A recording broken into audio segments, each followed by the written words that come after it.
Today we are going to discuss about protein structure. Protein structure hierarchy starts with amino acid sequences, which is building block of protein. All of you know it very nicely. But how exactly these amino acids are linked together in so many different ways of bonds that will ultimately form protein structure. The question arises that how exactly we are going from simple amino acid to complex proteins. For that, we need to know the hierarchy of protein structure. That includes primary, secondary, tertiary, and quaternary structure of proteins. In short, you should remember that primary structure is simple polypeptide chain of amino acids, whereas secondary structure contains polypeptide chain with internal hydrogen bonds. That is intralinked polypeptide chain, for example, alpha-helical structure and beta-pleated sheets. Tertiary structure contains little more complex structure, that is intra as well as interlinked polypeptide chain. That means there are several secondary structures together which are further connected with other types of chemical bonds but not the covalent bonds. Here we have multiple secondary structures, that is alpha helix as well as beta pleated sheets linked to each other. Quaternary structure, the most complex structure, is having multiple polypeptide linked together, and all of these polypeptides contain their tertiary structure, and all of them finally form one giant protein with multiple subunits. So you have seen that there is different levels of organization of these different types of structure. Important point is that a protein needs to at least have the conformation of a tertiary structure or quaternary structure for becoming an effective protein, and it will be able to perform its function inside the cell. Otherwise, it's not possible because tertiary structures provide all the active sites for the enzymes, or even quaternary structure provides that kind of different regions of protein that they need for proper functionality inside the cell. Secondary structure itself is not enough, and primary structure is not at all stable because it can be degraded by different enzymes. So they need to be converted to tertiary or quaternary structure for becoming properly functional one. That's all in short. You keep in mind. Now we will discuss in detail one by one. All of you know very nicely that protein is linear sequence of amino acids which is linked by peptide bonds. This bond is a covalent bond between alpha amino group of one amino acid and the alpha carboxyl group of another. When two amino acids join together by this peptide linkage, that is known as dipeptide, and a long unbranched chain of amino acids having amino acids residues up to 25 is known as oligopeptides. When peptide chain will contain more than 25 amino acid residues, it will be obviously known as polypeptide chain. You should learn how to write this polypeptide. Remember that always free alpha carboxyl group is on the right side and free alpha amino group is on the left side, joined by a symbol of hyphen which will indicate the peptide bonds. Here you can see an example of tetrapeptide containing different amino acids like serine, tyrosine, phenylalanine, and leucine. You can see amino group is on the left side and carboxyl group is on the right side. This can also be depicted by first three letters, that is SCR for serine, TYR stands for tyrosine, PHA stands for phenylalanine, and LEU stands for leucine. It can also be depicted like that: SER, Ty, Phi, and Leu. Even shorter form can be used for that, using its symbol of different amino acids related with hyphen. That is, S for serine, Y for tyrosine, phenylalanine. For phenylalanine, we are using F and L for leucine. That is, S, Y, F, and L will show the linkages of different amino acids, that is serine, tyrosine, phenylalanine, and leucine, found in that tetrapeptide. Here you can see the formation of peptide bond by dehydration. There is carboxyl and joined to alpha carbon atom of one amino acid, and amino group joined to alpha carbon atom of different amino acid. There will be reaction between these two amino acids, and dehydration reaction takes place, in which water is produced by this H from NH2 and OH from COOH group, and there is formation of peptide bond between CO and NH. This is the way there is formation of dipeptide with the help of two amino acids. Now, in this peptide bond, carbon-nitrogen bond length is shorter than normal carbon-nitrogen single bond, and carbon-oxygen bond is always greater than normal carbon-oxygen bond. The peptide bond is relatively rigid and planar. This peptide bond is always rigid and planar.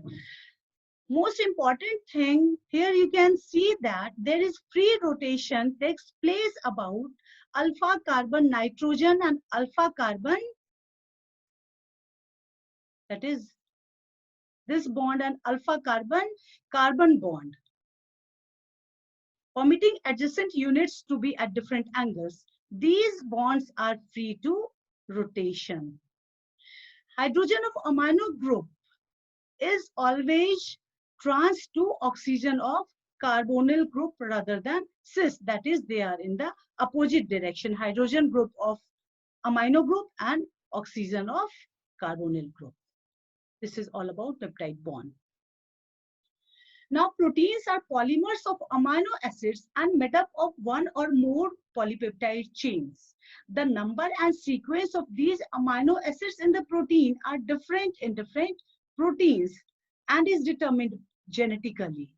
Every protein in its native state has a unique three-dimensional structure known as conformation, which is responsible for function of that particular protein.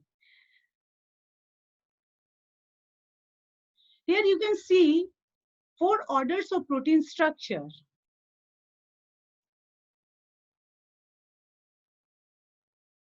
In case of primary structure, there is simply peptide linkage between different amino acids, namely lysine, lysine, glycine, glycine, leucine, valine, alanine, and histidine. Whereas in case of secondary structure, there is alpha helical structure. In case of tertiary structure, there are different secondary structures, that is alpha helical structure as well as beta-pleated sheets. Whereas in case of quaternary structure, which is most complex protein structure, there is more than one polypeptide chain having different tertiary structures. Thus, you have seen that there are 4 levels of structural organization of proteins. Primary structure, which is determined by the number and sequence of amino acids in the protein. Secondary structure is the conformation of polypeptide chain formed by twisting or folding. It occurs when amino acids are linked by hydrogen bonds to form alpha helix and beta-pleated sheets. Tertiary structure is the three-dimensional arrangement of protein structure which is formed when alpha helices and beta sheets are held together by weak interactions. Quaternary structure occurs in protein consisting of more than one polypeptide chain where certain polypeptides aggregate to form one functional protein. Here you can see detailed structure of primary, secondary, tertiary, as well as quaternary structure. In case of primary structure, you can see there is amino end on left side and carboxyl end on right side, and there is peptide linkages between different amino acids, CONH peptide linkages between different amino acids. In case of secondary structure, you can see there are alpha helical structure as well as beta pleated sheets. In case of alpha helical structure, you can see hydrogen bonds between amino acids at different locations in the same polypeptide chain. You see different hydrogen bonds. Whereas in case of beta-pleated sheet, there are also hydrogen bonds between different amino acids. You can see like that. In case of tertiary structure, there is three-dimensional arrangement of protein structure having different beta structure, that is alpha helical structure as well as beta pleated sheets. Whereas in case of quaternary structure, you will see different polypeptide chains are there, consisting of more than one polypeptide chain where certain polypeptides aggregate to form one functional protein. So, about protein structure, peptide chain forms a specific shape that is called conformation, which is three-dimensional arrangement of atoms determined by the amino acid sequence. In case of primary structure, which is linear sequence of amino acid joined by peptide bonds, there is also presence of disulfide bonds between cysteine residues, which is formed by the oxidation of sulfidyl groups on the cysteine residues and finally result in the formation of cysteine residue. These disulfide bonds are present in extracellular proteins only. In secondary structure, there is regular folding of regions of the polypeptide chain. These secondary structure have alpha helical structure and beta pleated sheet. Here you can see diagrammatic presentation of primary structure of the protein where amino acids are simply joined together by the peptide chains. Here in this diagram, you can see primary and secondary structure of human insulin. There are two polypeptide chains, namely A chain and B chain. Both of them have amino group on left side and carboxyl group on right side. Most important thing which we have just now discussed is the formation of disulfide bonds. There is disulfide bond in single polypeptide chain as shown in A chain, that is between cysteine present at 6 number and cysteine present at 11 number. That is intra polypeptide chain formation of disulfide bond. Whereas there is also formation of disulfide bond between two polypeptide chains, that is cysteine of B chain with cysteine of A chain.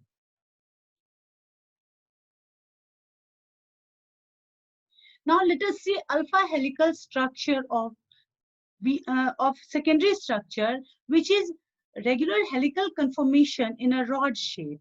Here, carbonyl oxygen is hydrogen bonded to hydrogen on the amino group of fourth amino acid. There is hydrogen bond between first and fourth amino acids.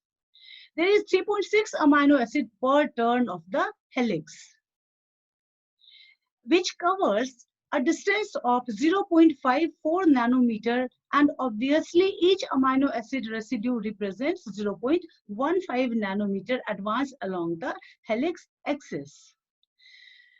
Most important thing with this alpha helical structure is that side chains of each amino acids are always positioned in outside direction of the cylindrical helix, so that there will be smooth formation of hydrogen bond between these amino acids in the alpha helical shape formation.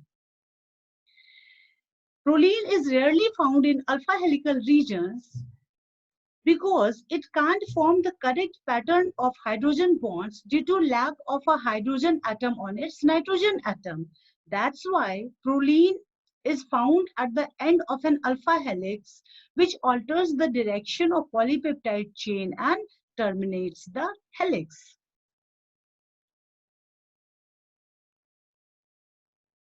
There is 1.5 angstrom rise between two amino acids. Now, beta-pleated sheet. Here, hydrogen bonds form between the peptide bonds either in different polypeptide chains or in different sections of the same polypeptide chains. Planarity of the peptide chain directs polypeptides pleated with the side chains of amino acids protruding above and below the sheet. As you have seen that in case of alpha helical structure, side chains are protruding outside of the helix, whereas in case of beta-pleated sheets, these side chains are protruding above and below the sheets. Adjacent polypeptide chains in beta-pleated sheet can be either parallel or anti-parallel depending on the direction of the polypeptide chain.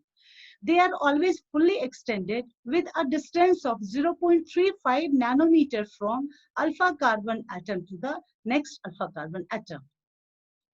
These beta-pleated sheets can be slightly curved, and if several polypeptides are involved, the sheet can form a beta barrel.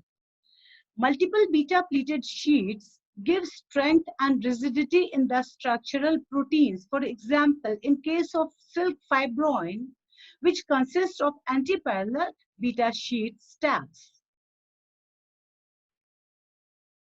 Here you can see diagrammatic representation of parallel and antiparallel beta-pleated sheets.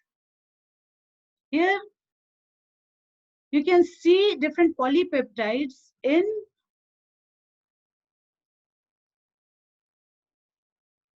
parallel formation. Different polypeptide chains are in parallel direction. That is same direction of N-terminal of different polypeptide chain and in one direction, whereas C-terminal ends in different direction and all have same direction. Whereas in case of anti-parallel beta-pleated sheets, there are opposite direction of nitrogen as well as carbon end of the peptide chain. Here you can see in case of parallel beta-pleated sheets, there are parallel adjustment of polypeptide chains.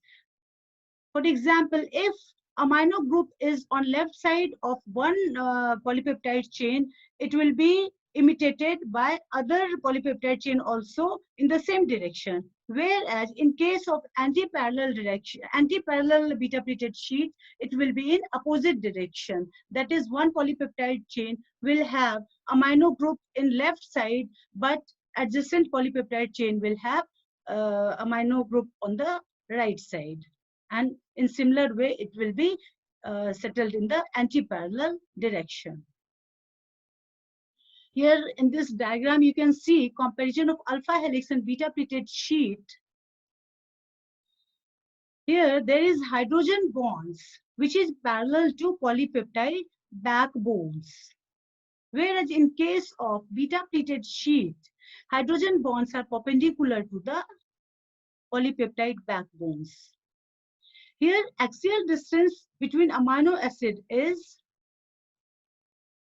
1.5 angstrom, whereas in case of beta-pleated sheet, axial distance between amino acid is 3.5 angstrom. Now, in tertiary structure, there is special arrangement of amino acids, be it far apart in the linear sequence or be adjacent to each other. Tertiary structure is three-dimensional conformation of a polypeptide, which indicates in three-dimensional space how secondary structural features assemble to form domains and how these domains relate spatially to one another. Domain is a section of protein structure which is sufficient to perform a particular chemical or physical task, that is binding of a substrate or other ligand.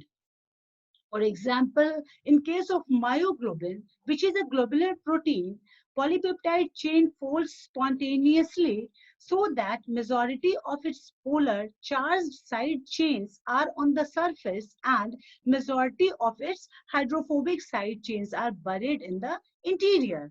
Once folded, the three-dimensional biologically active conformation is maintained by hydrophobic interactions, hydrogen bonding, electrostatic forces, as well as covalent disulfide bonds.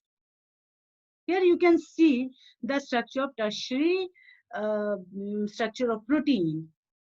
This tertiary structure of protein contains all the secondary structures in single polypeptide chain. That is, it will contain alpha helical structure as well as beta pleated sheets in the same structure.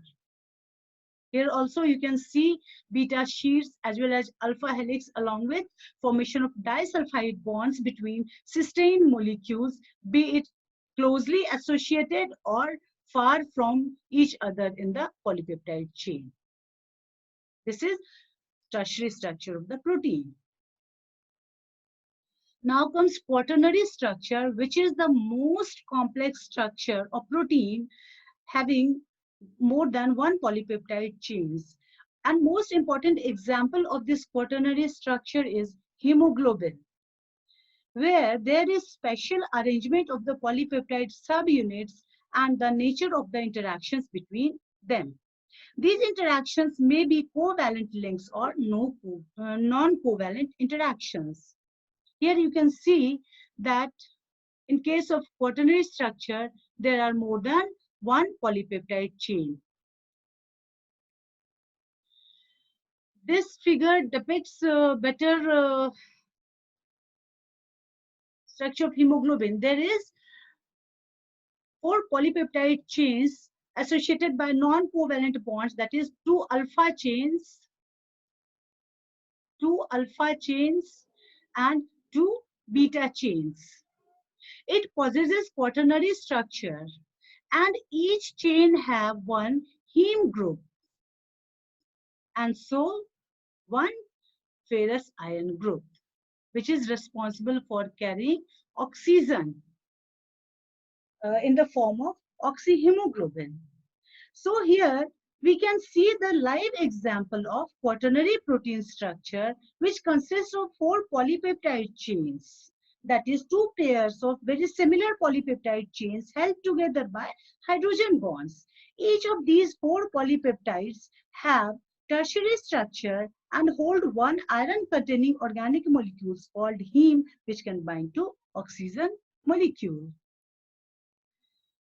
So we have discussed all about different hierarchy of protein structure, and here by simple example of a building you can see the example of different structures of protein. You can think of amino acid in the form of bricks, that is building block of protein. Primary structure, as you have already studied, is attachment of different amino acids with peptide bonds. This is primary structure. This can depict wall. In case of secondary structure, where there is formation of alpha helical structure or beta pleated sheets, similarly in this wall, there is bends and twists which can be compared with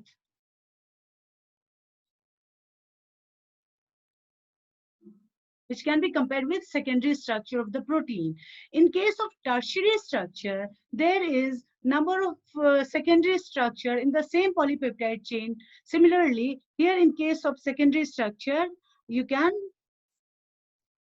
compare with this rooms, that is self-contained room. Single polypeptide chain having different secondary structures.